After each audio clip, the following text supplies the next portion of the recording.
Welcome back to another episode of the K-Swap 240, where we're going to head to the racetrack to see if we finally overcome some of these setup issues we've been struggling with.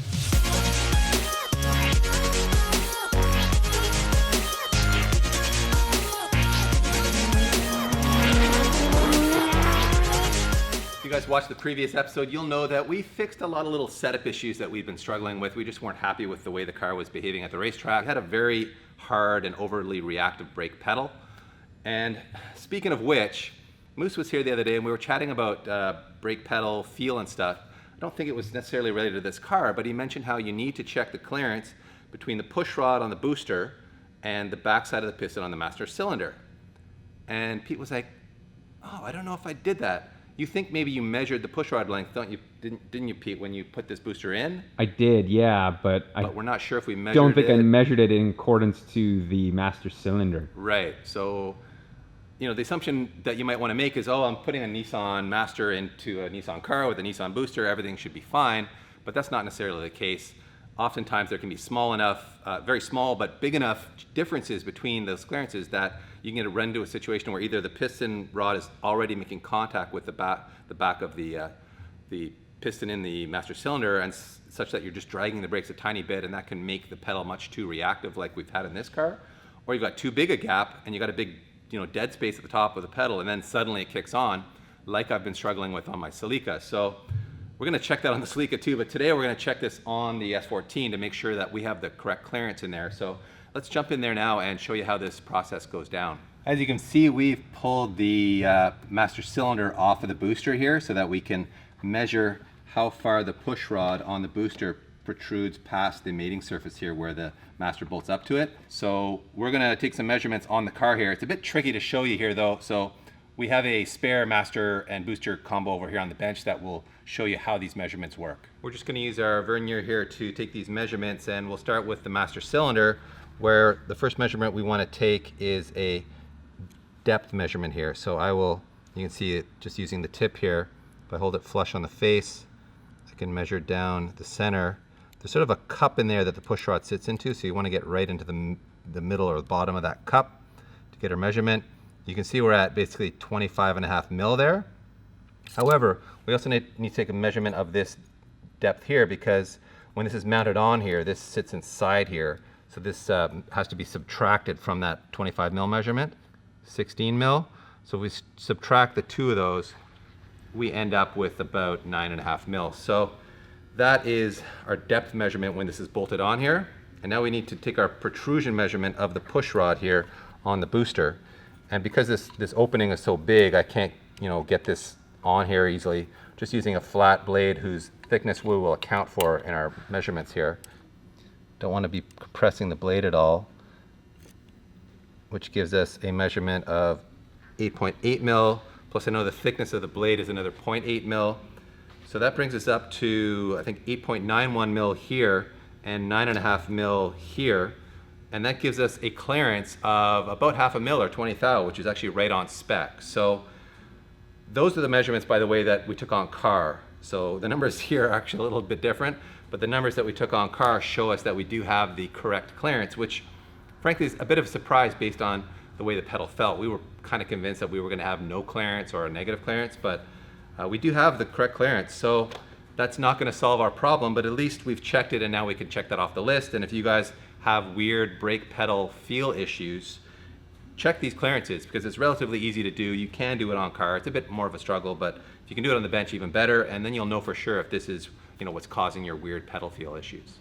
And here we are back at Toronto Motorsports Park, ready to do some hot laps. What's gonna happen is I'm gonna go out, shake this car down, see if those improvements worked, and then Dave's gonna go set a hot lap. But the one thing I wanna note is we actually changed the shifter up, and not the actual shifter, excuse me, but the shift knob and the rod. I had the Circuit Heroes shifter extension kicking around, and I took a Mitsubishi Evo 10 knob and put it together, and it just seems to be at the right height. And I think it's put the shifter in a great position. It's still a little bit of a longer throw, but works really well in the sense of it's right at the right height. It's got the perfect amount of feel, which is nice. Now let's see if I can heel toe here. Oh yeah, that new extension we put on, beautiful, works so well.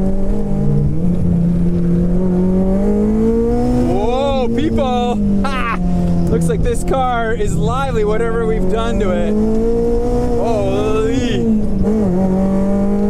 Yeah, it feels good now. Wow.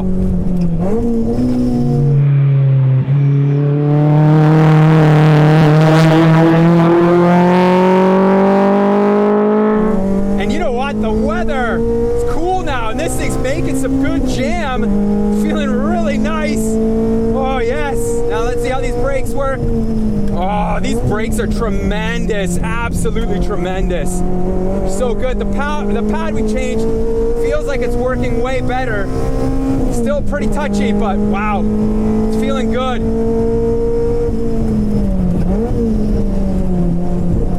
Oh yeah, man. This car is working well. I think DP is gonna be happy with it. Getting used to the shifter, certainly working well for me now.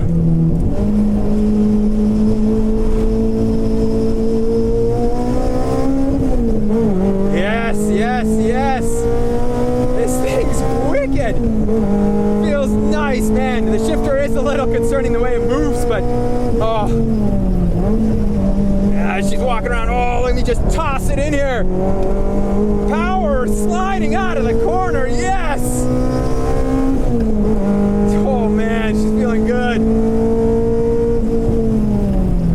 Oh, these brakes are working well. I can feel they're starting to warm up, and when they're warming up like that, they're starting to get more and more modulation. Look at me, I'm bouncing the limiter there. Normally I wouldn't be bouncing the limiter. Gonna make a shift early here. Oh, look at her just sucking me through the corner. Yes!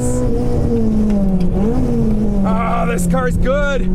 This car's feeling so good right now. Just bouncing it right at that level between grip and no grip.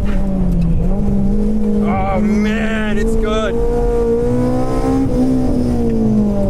Watch this, you just power out. Full throttle here. Woo! Whoa! Watch this, you just power out. Full throttle here. Woo!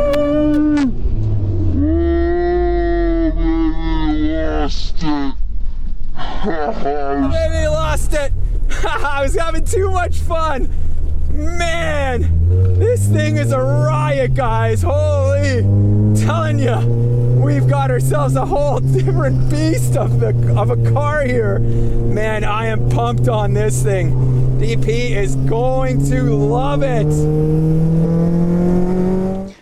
Wow, DP, we've got ourselves a pretty awesome ride right now. Yeah? Everything's working well, man. It's working well. I think you're gonna go fast in this thing. I think the brake pad change worked well for us. They're still a little touchy, just like cruising around, but on the racetrack, man, solid. Such a good brake upgrade. The shifter, it's better.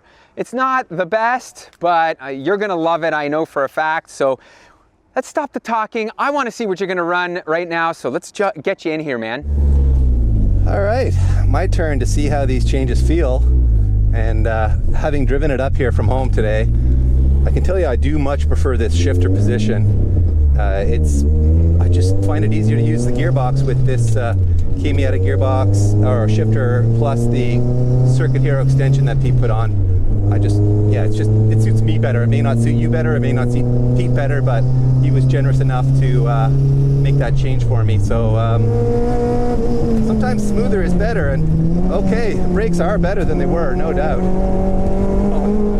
Oh, the car is loose. I love it. Finally got some oversteer out of an S chassis. Who knew that it would be such a struggle to get an S chassis to rotate here? Oh yeah, this car feels much racier right now.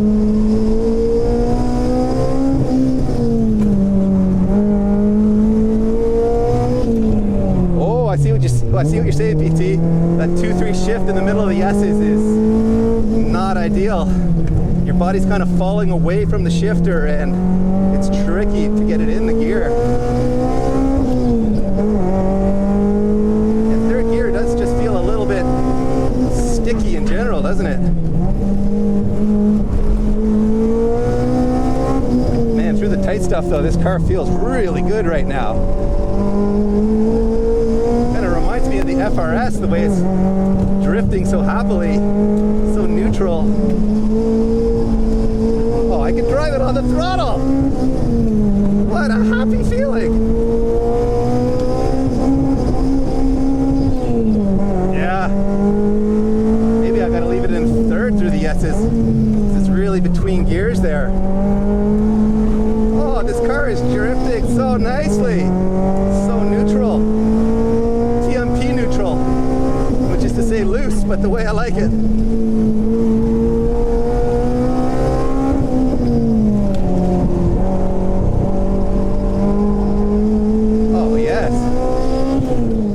All right, guys, man, what a difference. This car has gotten so much better. It's actually really loose, which I didn't think we'd get to with this car setup, but we just had a few small things wrong. I think adding a bunch of front camber really helped a bunch. So the car is rotating like crazy. Reminds me of our old FRS. It's that willing to rotate early and aggressively, but it's still super easy to catch.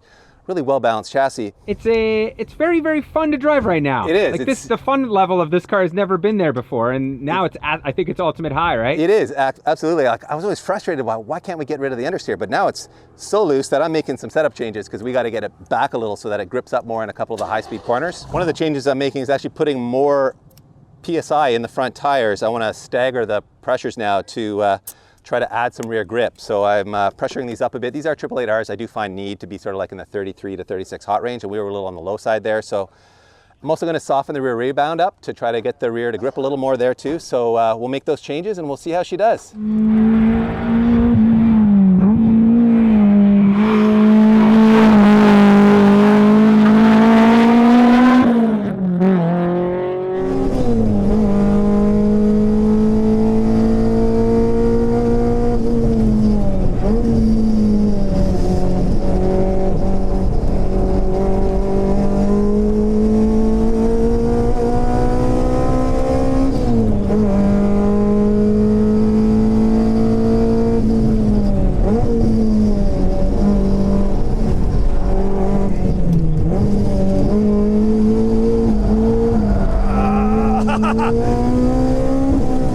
Just worked out there, wow.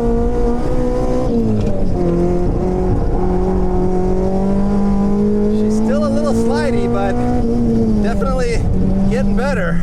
I think we're also getting the tires into a better spot performance-wise, so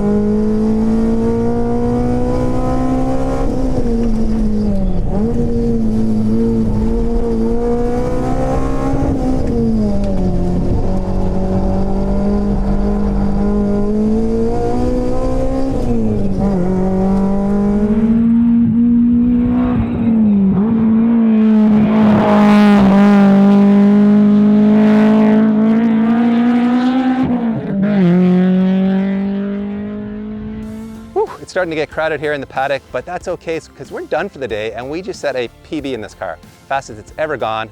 Not going to reveal the lap time just yet, but man, it's a good one. I think you guys are going to be pumped on it. I know I am, and the car has come a long way. Just today with the small changes we've made, we've moved it much closer to neutral. It's still got oversteer, power on oversteer, which is nice because I really like to be able to drive the car on throttle around here, and you can chuck it into the corners too and it'll rotate and you get back on the throttle and really drive it out of the corners.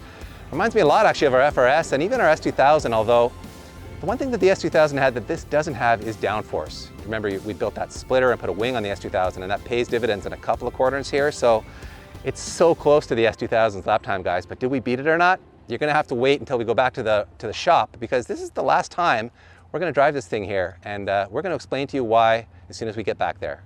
Well, Peter, should we leave them hanging any longer? No. You got to tell the people. The people want to know how fast does this thing go. It went quick. It got down to a 120.1, which is tantalizing close to a 119. I got to say, I really wanted to sneak into the 119s. It was kind of a personal goal for the car, and it can definitely do it.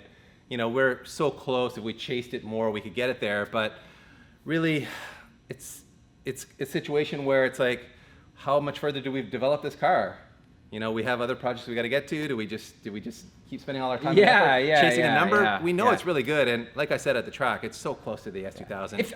Even if you came back on a cooler day with a little bit more jam, exactly. Not that today wasn't cool. It was a good day. It was a perfect day, but it was a little bit warmer. It was a little than warmer most in October, right? Yeah, and I feel like the tires are maybe past their prime. They're a few years old, so we're giving us some time there, and you know, we could chase setup things, but really we don't have time for that here. So I will say though that the car is awesomely fun to drive. It's awesome. Man, it's so much better than it was when we initially did the K-swap, where it had a lot of those like handling issues, and just little things that we never had a chance to sort out. So we've come a long way with it. I'm really proud of how fast it is now, and man, I do want to keep chasing numbers with it, PT. But I know, but I think sadly, you guys, I'm leaving this at a cliffhanger. You're gonna have to wait until the next video to find out the fate of this car. We are at an end, really.